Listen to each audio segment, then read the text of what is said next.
kind of bring up statism, right? This belief in authority.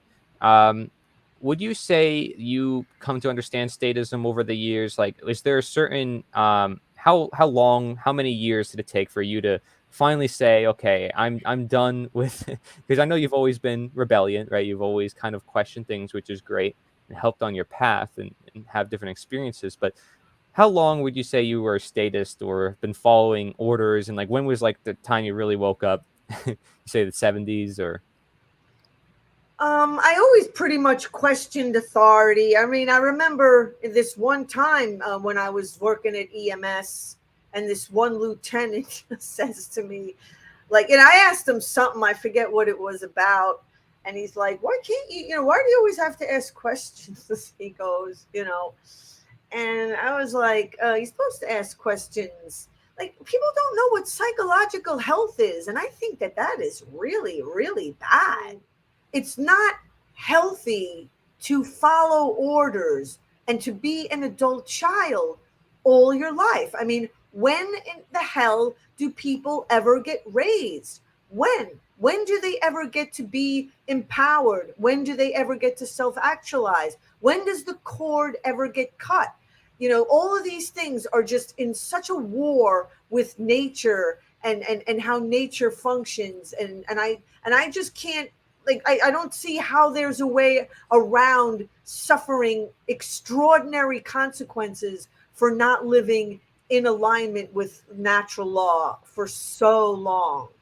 Like, oh my God, like, I mean, do it for your children, do it, to try, to avert the catastrophe that is literally upon us. I mean, there's no way around it. Like, you can't get over on natural law. You just cannot. It was in the 70s. It was in the 70s. And, I thought I was, getting away from it over the decades.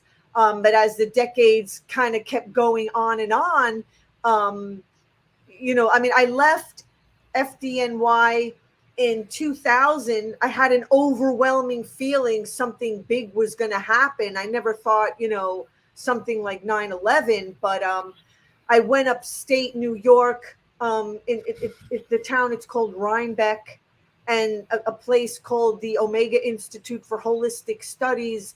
It was more kind of alternative healing stuff, retreat center that I worked at, from 2001 to 3 and into the beginning of 2004. And, they have, meditation, all kinds of stuff going on. And I met John Perkins up there, the guy who wrote Confessions of an Economic Hitman. He would teach like workshops on shamanism and things like that.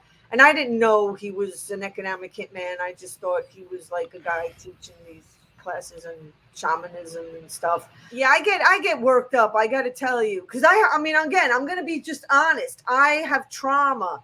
I have a lot of trauma from literally being criminalized. Like, your health was criminalized since the set. Like, you were a criminal for being healthy and fit. Like, literally, for literally. free? Like, and people that, like, they're unconscious to it. People that I know that have been, they all protected the people in power. They all, and they still do it to this day.